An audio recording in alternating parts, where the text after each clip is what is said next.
Education में जो जितने भी क्लासेस हैं, जो अलग अलग क्लासेस हैं हमारे, जैसे मान लीजिए बीए बीएड की है, बीएससी बीएड की है, और उसमें भी आप सेमेस्टर की बात करते हैं, first semester, third semester, fifth semester, seventh semester के जो स्टूडेंट्स हैं, या फिर एमएड की जो क्लासेस हैं उसमें फर्स्ट सेमेस्टर की एमएड की क्लास और थर्ड सेमेस्टर की एमएड की क्लास, या फिर जो आपके बी एजुकेशन के first semester, third semester, fifth semester के विद्यार्थी हैं, ये ओवरऑल पूरे जो विद्यार्थी हैं एजुकेशन डिपार्टमेंट के, उसमें से कितने परसेंट ऐसे हैं जो बीए बीएड के हैं, कितने परसेंट ऐसे हैं जो बीएससी बीएड के हैं, कितने परसेंट ऐसे हैं जो बीए एजुकेशन में एनरोल्ड हैं, कितने ऐसे स्टूडेंट्स हैं जो एमएड के प्रोग्राम में एनरोल्ड हैं, कितने ऐसे स्टूडेंट्स हैं जो पीएचडी के प्रोग्राम में एनरोल्ड हैं। तो जब आपको किसी भी दिए गए होल में से अलग अलग पार्ट्स के कंपोजिशन को जब आपको रिप्रेजेंट करना हो, तो उस स्थिति में जैसे हमने कहा विद्यार्थियों की संख्या किसी डिपार्टमेंट में,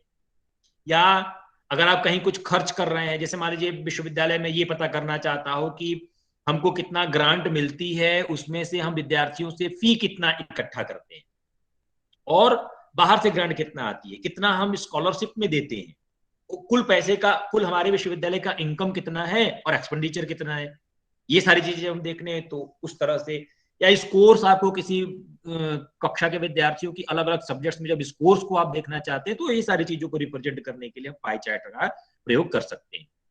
और पाई चार्ट बहुत ज्यादा यूजफुल होता है, प्रथम दृष्टया आपको देख करके बता देता है कि किसी दिए गए जो हमारा परसेंटेज है या किसी दिए गए जो नंबर है, उनका पार्ट्स के साथ क्या रिलेशनशिप है, कौन ज्यादा है, कौन कम है, कौन कम संख्या में, कौन ज्यादा संख्या में है। ये चीजें हमको ओवरऑल प्रथम दृष्टया ही देख करके समझ में आ जाता है, बहुत ज्यादा कैलकुलेशंस की या बहुत ज्यादा हमें किसी फिगर्स को देखने की आवश्यकता नहीं पड़ती। जैसे एक एग्जांपल अगर हम लें, सपोज कीजिए कि ये एक कंपोजिशन है ना, मान लीजिए कि किसी स्कूल का या किसी विद्यालय का ये एक कंपोजिशन दिया हुआ है, जहां पे जो ये जो आपको कलर दिखाई दे रहा है भगवा कलर का, इसको मैथमेटिक्स के मान लीजिए हमने रिप्रेजेंट किया। जो पीला कलर है वो साइंस को शो कर रहा है, जो पिंक कलर है वो सोशल साइंसेस को शो कर रहा है, और जो ब्लैक कलर है वो इंग्लिश को शो कर रहा है, और जो ग्रे कलर है वो हिंदी को शो कर रहा है। ठीक है, अब यहां पर अगर इस चित्र को आप देखिए तो ये एक सर्किल, और आपको पता है कि पूरा जो सर्किल होता है वो 360 डिग्री को 360 डिग्री वो होता है। पूरे सर्किल को अगर आप कोण में, अगर एंगल्स में निकालिए, तो पूरा जो इसका एंगल निकल करके आएगा वो 360 डिग्री निकल करके आएगा। तो यहां पर आपने क्या किया कि अलग अलग जो सब्जेक्ट्स थे, mathematics, science, social science, English, Hindi, जो इस पर्टिकुलर केस के लिए है, आपने सभी के एंगल निकाल रखे हैं और उसी एंगल को आपने प्लॉट कर दिया, और आपका ये सर्किल डायग्राम या आपका पाई डायग्राम में बन जाता है। जैसे वहां यहाँ पे 108 डिग्री, 81 डिग्री, 72 डिग्री, 54 डिग्री और 45 डिग्री को ये प्रेजेंट कर रहे हैं, और इसके करस्पॉन्डिंगली आप अपने कंपोजिशन को समझ सकते हैं। प्रथम दृष्टया आपको पता चल जाएगा कि चूंकि 45 डिग्री सबसे कम डिग्री का है, तो सबसे कम विद्यार्थी जो हैं वो सोशल साइंसेज में एनरोल्ड है। यदि ये कहा जाए कि सबसे ज्यादा विद्यार्थी किसमें है, तो आप तुरंत से कहेंगे कि मैथमेटिक्स में 108 डिग्री की यहाँ पे ये स्लाइस दिख रही है, इसलिए मैथमेटिक्स में कुल 100 मैथमेटिक्स में सबसे ज्यादा विद्यार्थी यहाँ पर एनरोल्ड है। तो आप अपने डाटा को जो आप इकट्ठा कर रहे हैं अपनी डिजर्टेशन के लिए, अपने अनुसंधान के लिए, यदि आपके अलग अलग आपके डाटा के अलग अलग कंपोजिशंस हैं, सपोज कीजिए कि कोई अगर स्टडी कर रहा हो जिसमें वो मान लीजिए इकोनॉमी के बेसिस पे अपने डाटा को इकट्ठा कर रहा है कि उच्च वर्ग में कितने लोग हैं, मध्यम वर्ग में कितने, जो भी आपका वेरिएबल है उस वेरिएबल में उच्च वर्ग में कितने लोग हैं, मध्यम वर्ग में कितने लोग हैं और निम्न वर्ग में कितने लोग हैं। या अगर कोई कास्ट बेस कोई अगर स्टडी करना चाहता हो किसी एटीट्यूड पे, किसी चीज पे, कि अनरिजर्व्ड कैटेगरी के लोगों के एटीट्यूड किस प्रकार के हैं, जो अदर बैकवर्ड कास्ट के लोग हैं उनके एटीट्यूड किस प्रकार के हैं, और अनरिजर्व कैटेगरी में भी जो इकोनॉमिकली वीकर सेक्शन के लोग हैं उनके एटीट्यूड किस प्रकार के हैं, जो शेड्यूल ट्राइब हैं उनके एटीट्यूड किस प्रकार के हैं, जो शेड्यूल कास्ट हैं उनके एटीट्यूड किस प्रकार के हैं, जो हैंडीकैप्ड हैं या डिप्राइव्ड हैं, या कोई डिसेबल्ड को अगर आपने उसमें सम्मिलित किया तो डिसेबल्ड के किसी पर्टिकुलर वेरिएबल में किस प्रकार का एटीट्यूड है। तो इस तरह से आप अपने डाटा के नेचर के हिसाब से होल टू पार्ट के रूप में, स्लाइसेस के रूप में या पाई चार्ट के रूप में अपने डाटा को रिप्रेजेंट कर सकते हैं। कैसे आप बनाएंगे पाई चार्ट, है ना, ये बड़ा जरूरी है कि आप पाई चार्ट बनाएंगे कैसे। थोड़ा सा मैथमेटिक्स है, आप जानते भी हैं पहले से, आपको पता है। और यदि आप प्रोडक्टर का यूज करेंगे तो आपका काफी अट्रैक्टिव, या अगर आप प्रकार का यूज करते हैं तो उससे आपका काफी अट्रैक्टिव चक्रारेख आपका बन सकता है, या कोणी, इसी को एंगुलर डायग्राम, पाई डायग्राम या सर्किल डायग्राम, इन सारे नामों से जानते हैं। आप इसको कोणीय आरेख, चक्रारेख, वृत्तारेख, इन सारे नाम से आप इसको जानते हैं। तो बनाने के लिए सबसे पहले आपको जो कैटेगोरिकल वेरिएबल्स हैं, दो तरह के इसमें वेरिएबल्स होंगे, है ना। जैसे आपने कहा कि जैसे इस पीछे वाले चार्ट पे अगर आप देखिए तो यहां आपने कहा these are the categorical variables, आपने केवल कैटेगरी बना रखी है ना, नॉमिनल लेवल पे जिसको आप कह सकते हैं। कैटेगोरिकल वेरिएबल्स है mathematics, science, social science, English, history, इसको आपने कैटेगोरिकल वेरिएबल्स में रिप्रेजेंट कर रखा है। ठीक है, तो दो तरह के वेरिएबल्स आपके होंगे। आपको पहले लिस्ट बनानी होगी कि कैटेगोरिकल वेरिएबल्स कौन कौन से हैं, अर्थात किस किस कैटेगरी में आप अपने डाटा को, या उस वेरिएबल के किस किस कैटेगरी में अपने डाटा को आप रिप्रेजेंट करना चाहते हो। तो पहले तो ये लिस्ट होनी चाहिए। जैसे पिछले वाले ग्राफ में आपने देखा mathematics, social science, Hindi, English, इस तरह से आपने साइंस में कैटेगरीज में अपने स्टूडेंट्स को आपने डिवाइड कर रखा है। और दूसरी बात है, आपको न्यूमेरिकल वेरिएबल भी उसमें देना होगा कि उसके कितने कितने संख्या है। एक तो ओवरऑल पूरा संख्या पता हो, जैसे इस वाले चित्र में आप देखिए तो यहाँ पर ओवरऑल पूरी संख्या पता हो कि कुल विद्यार्थी कितने हैं, अर्थात मैथमेटिक्स में, साइंस में, सोशल साइंस में, इंग्लिश में, हिंदी में कुल कितने विद्यार्थी हैं। एक तो ये पता होना चाहिए, न्यूमेरिकल वैल्यू ये होगी। और दूसरी, कैटेगोरिकल वेरिएबल के अंतर्गत कितनी कैटेगरीज में आपको डिवाइड करनी। सपोज कीजिए कि यहाँ पे आपने 5 कैटेगरी में अपने विद्यार्थियों को कैटेगराइज कर रखा है।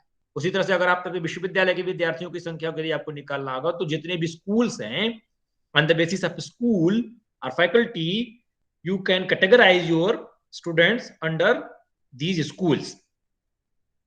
तो दो तरह के वेरिएबल्स, कैटेगोरिकल वेरिएबल्स और न्यूमेरिक वेरिएबल्स को आपकी लिस्ट तैयार करनी, सूची बनानी है कि किन कैटेगरीज में आप उनको रिप्रेजेंट करना चाहते हैं और उनके नंबर्स कितने कितने दिए हुए।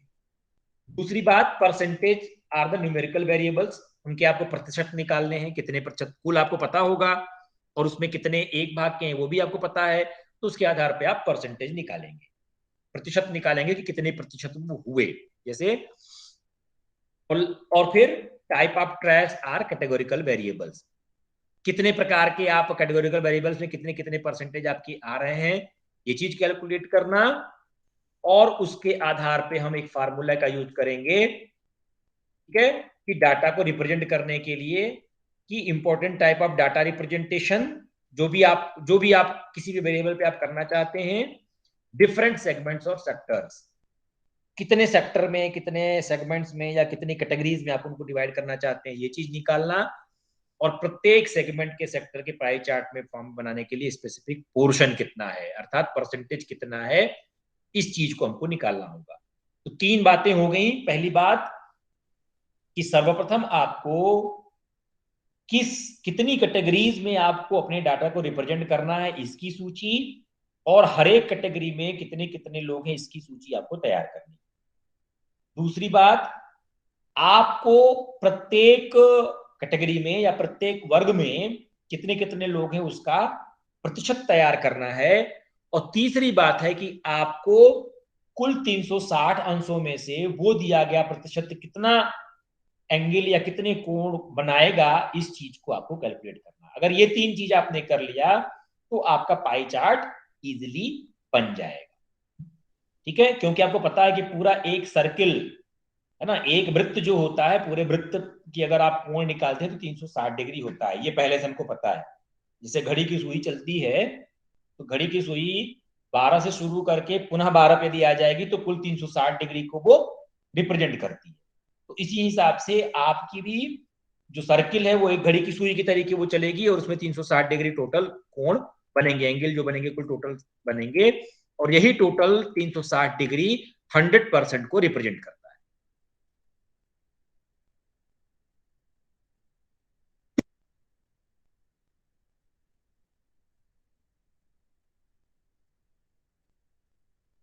ठीक है, तो ये जो 360 डिग्री होगा, ये 360 डिग्री टोटल 100%, मतलब होल जो भी आप उनको जिस भी कैटेगरी पे, जिस भी वेरिएबल पे आप उनकी करेक्टरिस्टिक्स को रिप्रेजेंट करना चाहते हैं एज ए होल, 360 डिग्री को 100% मान करके आप चलेंगे, और उसमें पार्ट आपने कैलकुलेट कर लिया है कि कितने परसेंट पार्ट है, तो उसके हिसाब से आप उनके एंगल को निकालेंगे। एंगल निकालने के लिए, ठीक है, तो कौन कौन से स्टेप हो गए टोटल, अगर आप परसेंटेज कैलकुलेशन के कौन कौन से स्टेप हो गए, तो first of all categorise the data, जो भी आपने सर्वे करके, सर्वेक्षण करके या प्रश्नावली पे जो भी आपने स्कोर प्राप्त किया उसकी कैटेगरी बनाइए, उसके टोटल को कैलकुलेट करिए कितने लोग हैं उसमें, डिवाइड द कैटेगरीज, फिर अलग अलग कैटेगरीज में देखिए कितने कितने लोग हैं, उनको कैटेगरी बनाने के बाद एंड कन्वर्ट इनटू परसेंटेज, और उसको प्रतिशत में आप कन्वर्ट करिए, और लास्ट में उसकी डिग्री को कैलकुलेट करिए कि कितनी डिग्री 360 डिग्री में वो आएगा। तो ये 5 चरणों में आप अपने काम को करेंगे। पहला, सबसे पहले कि अपने डाटा को कैटेगराइज करिए, जैसे आपने कहा, अभी हमने कास्ट का एग्जांपल लिया, इकोनॉमिक स्टेटस का एग्जांपल लिया, तो उस तरह से जनरली आप, इसकी लिमिटेशन भी है कि अगर 2 ही अगर हो तो उस स्थिति में सही नहीं है बनाना, है ना, वो अच्छा नहीं दिखता। जब कई 2 से अधिक, 3 से अधिक अगर कैटेगरीज हो तो वहां पे रिप्रेजेंट करेंगे तो अच्छे से दिखाई देता है। तो आप डाटा को कैटेगराइज करिए, उसके टोटल को कैलकुलेट करिए, टोटल में से कितना कितना भाग किस किस कैटेगरी में है ये डिवाइड करके निकालिए, उसका फिर प्रतिशत निकालिए, और प्रतिशत निकालने के बाद उसको एंगल में कन्वर्ट करिए। एंगल में कैसे कन्वर्ट करेंगे, ठीक है, एंगल में कन्वर्ट करने का एक सिंपल सा फार्मूला है कि गिवन डेटा, जो भी आपका डाटा दिया हुआ है, ठीक है, उस दिए हुए कुल डाटा में से, मतलब कुल कितना आप एक कैटेगरी के लिए कितना डाटा आपका दिया हुआ है, और टोटल वैल्यू ऑफ डाटा कितना है, कुल कितना वैल्यू है, और उसको 360 से आप मल्टीप्लाई कर दीजिए, गिवन डाटा को भाग दीजिए कुल डाटा से, और उसको 360 से मल्टीप्लाई कर दीजिए, जो वैल्यू आएगी वो आपका कोण आ जाएगा। ठीक है, सपोज कीजिए, मान लीजिए कि आप निकालना चाहते हैं कि कोई दिया गया प्रतिशत है, उसमें से कितना कितना कितना है ना, तो आप जैसे मान लीजिए, अभी चलिए एक एग्जांपल लेते हैं, सपोज कीजिए कि आपने इसी में से, मान लीजिए इसी एग्जांपल को लेते हैं, ठीक है, सपोज कीजिए कि इस एग्जांपल में मैथमेटिक्स का ये एक, मान लीजिए मैथमेटिक्स में कुल विद्यार्थी जो हैं, चलिए एक कैलकुलेशन यहीं पे करते हैं, मान लीजिए मैथमेटिक्स में सबसे ज्यादा आपने कहा, तो यहाँ पे कह दिया कि 120 है, ठीक है, टोटल 120 विद्यार्थी मैथमेटिक्स में है। फिर आपने कहा साइंस में, यहाँ पे आपने कहा कि टोटल 100 विद्यार्थी है। ठीक है, आप लोग भी कलम कापी लेके बैठिए, अभी आपको देंगे एक काम करने के लिए। फिर सोशल साइंस में आपने कहा कि उससे थोड़ा सा कम, सपोज कीजिए कि यहाँ पर 80 स्टूडेंट्स हैं। एक कैलकुलेशन हम लोग साथ साथ कर लेंगे तो सही रहेगा, कलम कापी लेके बैठिए। और इंग्लिश में आपने कहा कि उससे कम, तो आपने कहा कि यहाँ पर सपोज कीजिए कि आपने कह दिया उससे कम, तो 70 आपने कह दिया, ठीक, और हिंदी में आपने कह दिया कि 30। मान लीजिए एक डाटा ऐसे हमारे सामने है, ठीक है, कि मैथमेटिक्स में 120 विद्यार्थी, साइंस में 100 विद्यार्थी, सोशल साइंस में 80 विद्यार्थी। हो सकता है ये एंगल ना आए, है ना, इस एंगल को भूल जाइए, हम तो बस केवल एक नंबर आपको दे रहे हैं। सोशल साइंस में 80, इंग्लिश में 70 और हिंदी में 30। अब टोटल को यदि आप करेंगे यहाँ पर, तो ये 0 हो गया, 70, 30, 100, 200, 300, 400, ठीक है, ये टोटल जो वैल्यू आई, वो टोटल वैल्यू आपकी 400 आई, है ना। तो टोटल आपने निकाल लिया। भाई आपको क्या बात समझ में आ रही है आप लोगों को? Hello, yes sir. Yes sir. हाँ, तो आपने क्या किया कि जो कैटेगरी, सपोज कीजिए कि आपने 5 कैटेगरी बनाई थी और इस 5 कैटेगरी में से आपने एक एग्जांपल ले रहे हैं कि आपने मैथमेटिक्स के 120 स्टूडेंट्स थे, साइंस के 100 स्टूडेंट्स थे, सोशल साइंस के 80 स्टूडेंट्स थे और इंग्लिश के 70 थे और हिंदी के 30 थे। सपोज कीजिए कि ये डेटा हमको दिया हुआ है, तो हमको सभी को हमको पता है कितना कितना हुआ, और जब आपने सबको जोड़ दिया तो टोटल 400 स्टूडेंट्स हो गए। ये 400 तो पता ही हो गया। अब आपको क्या निकालना है कि सब मैथमेटिक्स की डिग्री कितनी होगी, है ना। सपोज कीजिए कि मैथमेटिक्स की डिग्री कितनी होगी, ये हमको निकालना है।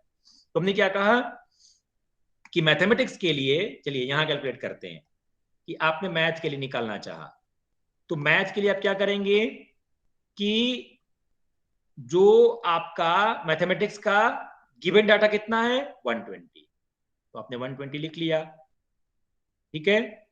और टोटल डाटा कितना है डिवाइडेड बाई 400, ठीक है, एंड मल्टीप्लाइड बाई, हमने फॉर्मूला क्या बताया 360। तो ये जो अब जो वैल्यू ये आएगी, ठीक है, सपोज कीजिए कि एक शून्य से एक शून्य काट दिए, दूसरे शून्य से दूसरा शून्य काट दिए, और 4 9 36 ना, आपने क्या किया? Yes sir. Yes sir. हाँ, तो कितना हो गया 12 नमा 108। 108 108। ठीक है, चलिए संयोग से इतना ही आ गया जो हमने रिप्रेजेंट किया है, ठीक है। तो ये कितना 108 आपका डिग्री आ गया। ऐसे ही जैसे आपने मैथमेटिक्स का निकाला है, सिमिलरली आप साइंस का भी निकाल लेंगे। 100 divided by 400 multiplied by 360। Social science का निकाल लिया 80 divided by 400 multiplied by 360। English का निकाल लिया 70 divided by 400 and multiplied by 360। और सिमिलरली हिंदी के लिए 30 divided by 400 and multiplied by 360।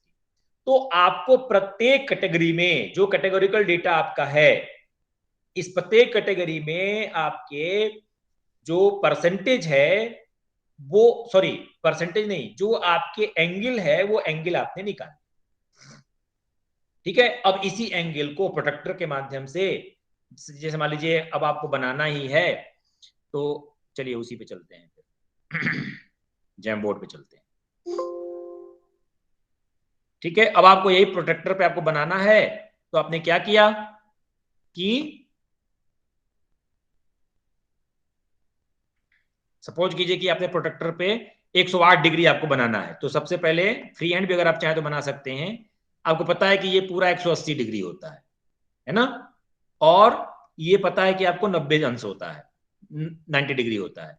तो 90 अंश और थोड़ा 10 108 अंश सपोज कीजिए कि यहां होगा, मान लीजिए, है ना, ये तो 45 अंश हो गया, यहां पे मान लीजिए, ठीक है। अब यहां पे आप निशान लगा लीजिए और इसको आप चाहे तो सर्किल के रूप में से रिप्रेजेंट कर लीजिए, है ना। तो ये आपका टोटल जो यहां से यहां तक की वैल्यू आ गई पूरी की पूरी 108 डिग्री। फ्री हैंड बनाने के लिए हम बता रहे हैं आपको, आप प्रोटेक्टर से बनाइएगा, प्रोटेक्टर से खींचेंगे तो ज्यादा सही दिखेगा। इसी तरह से अब यहां से फिर प्रोटेक्टर यहां रख दीजिए, चांदा यहां रख दीजिए, और फिर जो अगली वैल्यू आपकी आई हुई है, क्या है वो, सपोज कीजिए जो भी आपकी आई हुई है, मान लीजिए आपने कहा कि 81 डिग्री आई है ना। सपोज कीजिए कि इसी वाले एग्जाम्पल को अगर आप लेते हैं, तो 81 डिग्री आई हुई है, तो आप यहाँ प्रोटेक्टर रखिए, फिर 81 डिग्री चूंकि ये पूरा यहाँ है, यहाँ आपका बचा कितना 108, यहाँ निकल गया। अब 180 में से 108 घटा दीजिए, उसके हिसाब से आप 81 डिग्री मान लीजिए यहाँ आता है, इसको आपने यहाँ बना दिया, ठीक है। तो ऐसे करके आप पूरे सर्किल को बना लेंगे, और ये जो पूरा सर्किल बनाया हुआ है वो आपने सिंपली यहां पर रिप्रेजेंट कर लिया है कि कितना कितना वो बनाएगा, ठीक है। तो ऐसे करके आपको पहले डिग्री निकालना है, और डिग्री निकालने के बाद आपको उसके परसेंटेज को या उसके एंगल को आप ऐसे कैलकुलेट कर लेंगे। इतनी बात सबको समझ में आ गई? Yes sir. Yes sir. आप लोग इतने में से किसी को कोई प्रश्न हो तो बताइए, कोई चीज अगर नहीं समझ में आ रही है तो।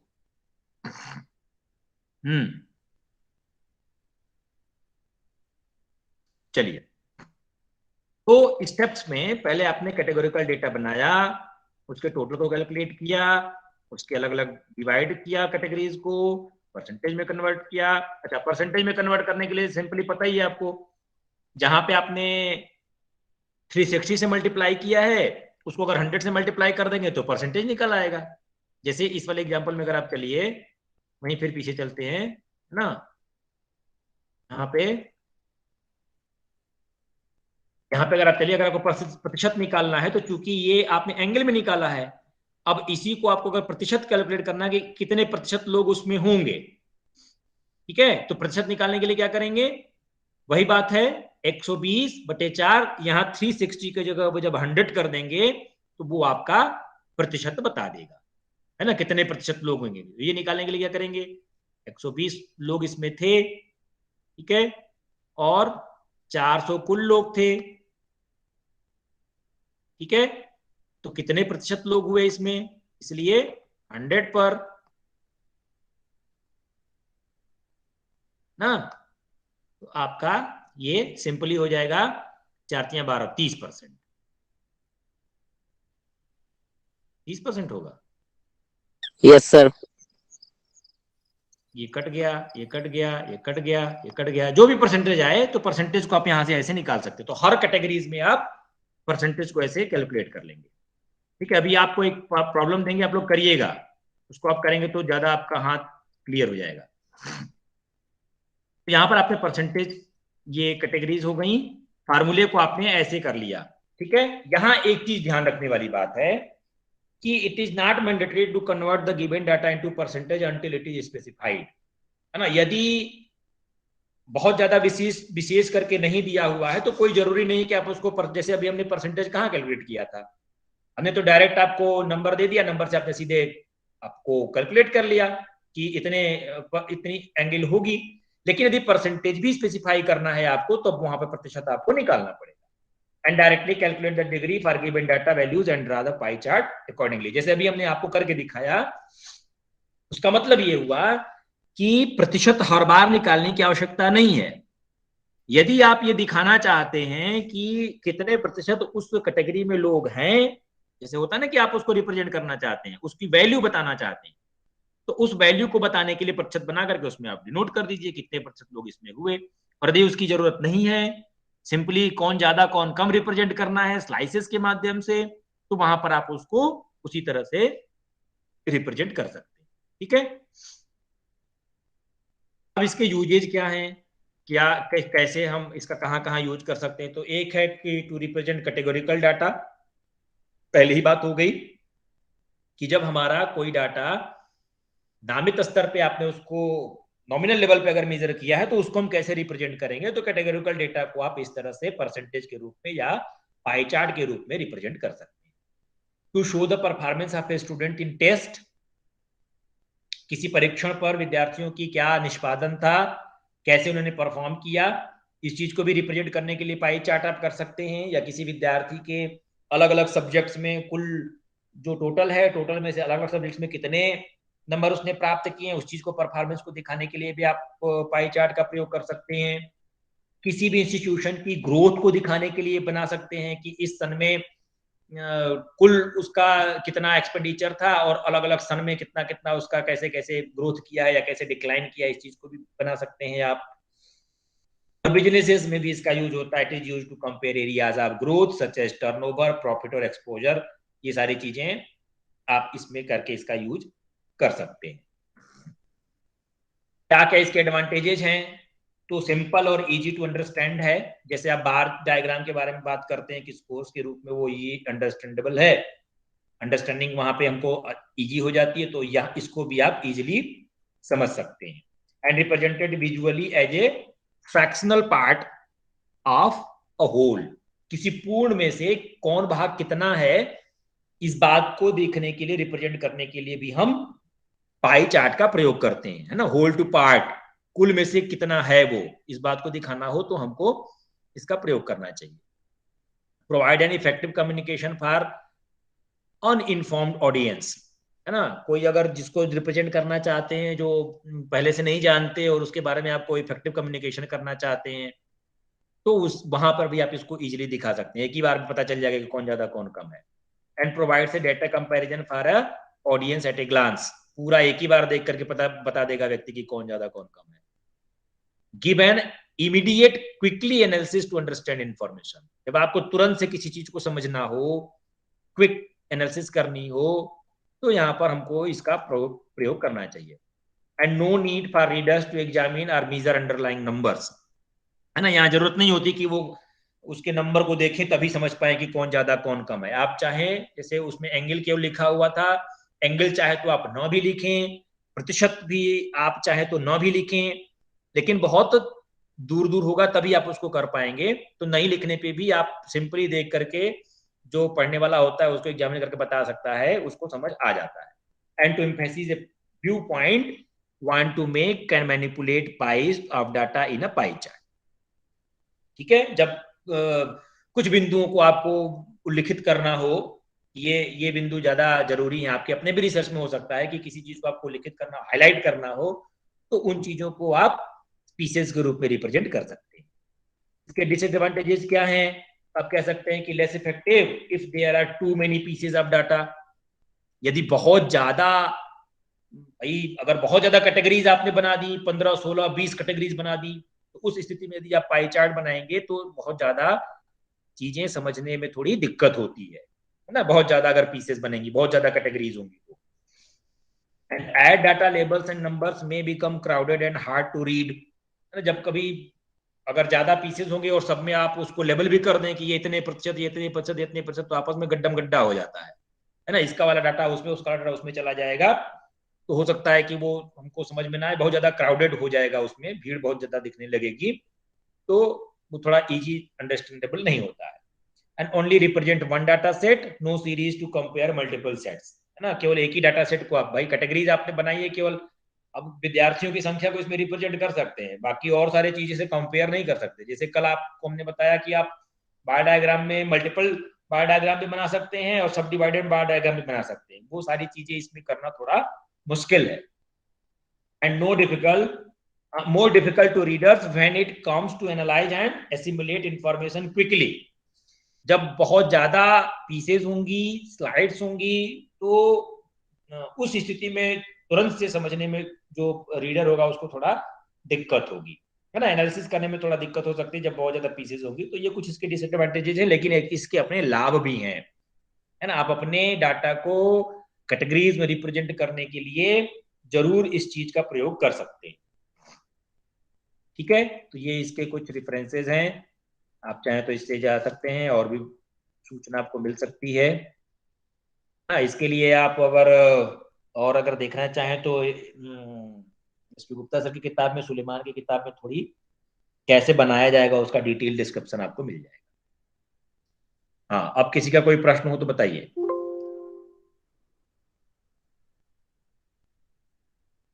हेलो सर, इसको परसेंटेज में तो निकालना ही पड़ता होगा ना, अपना क्या जो कह भी रही है? डिजिटेशन अगर कर, सर इसमें परसेंटेज तो निकालना ही पड़ता होगा। हाँ, यदि आप प्रतिशत में, बिल्कुल अपने डिजिटेशन के पहले लिए तो उसको आप निकाल के अगर पाई चार्ट रिप्रेजेंट के करेंगे लिए प्रतिशत, कैलकुलेट करेंगे, उसके बाद परसेंटेज को निकालेंगे,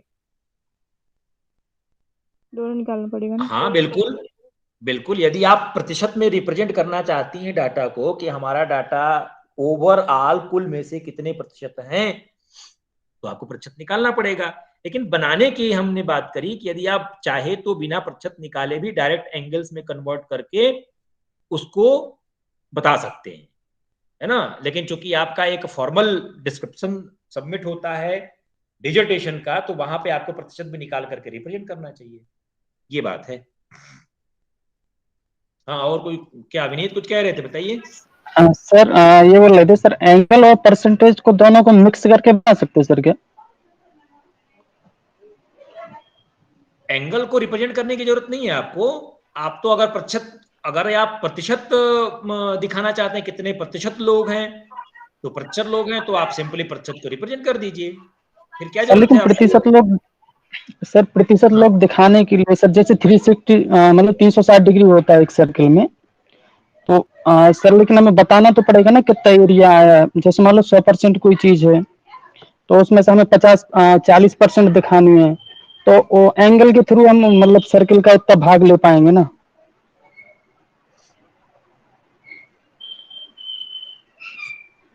हेलो, आप चाहें तो केवल प्रतिशत दिखाइए, जो प्रतिशत है केवल प्रतिशत को दिखा दीजिए तो पता चल जाएगा। एंगल से किसी को क्या समझना है, एंगल से तो कोई मतलब नहीं है हमारा।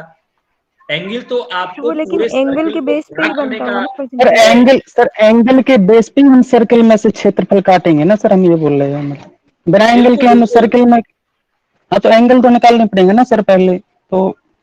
बिना एंगल के तो बनेगा ही नहीं, एंगल तो आपको निकालना ही पड़ेगा, एंगल हाँ तो वही वही जरूर बोल रहे हैं ना करना सर है। हम। हाँ हाँ बिल्कुल, हाँ एंगल तो निकालना ही पड़ेगा।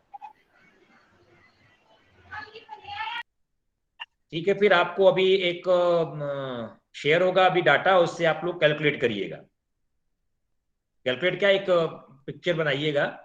और एट्रैक्टिव दिखाने के लिए ये भी तरीका है कि जैसे अलग अलग स्लाइसेस हैं, उन अलग अलग स्लाइसेस को आपने अलग अलग रंग से रंग दिया है ना। अगर हाथ से बना रहे हो, यदि एग्जाम में कभी आता है, तो अगर फ्री हैंड ड्रा कर रहे हैं तो आप उसको अलग अलग रंग से या अलग अलग चीजों को उसमें भर करके रिप्रेजेंट कर सकते हैं, ताकि एक स्लाइस दूसरे स्लाइस से अलग दिखे। ठीक है, फिर क्या और कोई कुछ बताना चाहता है? समझ में आ गया? Yes sir. यस सर, आगे। अच्छी बात है, तो बना लेंगे आप लोग pie chart free hand. Sir protractor नहीं है। तो ले लीजिए। सर पेज पे ही बनाएंगे सर। बनाइए, देखते हैं कितना अच्छा फ्री हैंड बना सकते हैं। प्रोटेक्टर से बनाएंगे तो अच्छा रहेगा, प्रोटेक्टर नहीं है तो प्रकार ले लीजिए। आप लोग यूज किए होंगे ना 10th में, वो प्रकार यूज करते थे, हम लोग यस उसको सर, लंगड़ा प्रकार कहा करते थे। व्रत वगैरह बनाने के लिए। यस। हाँ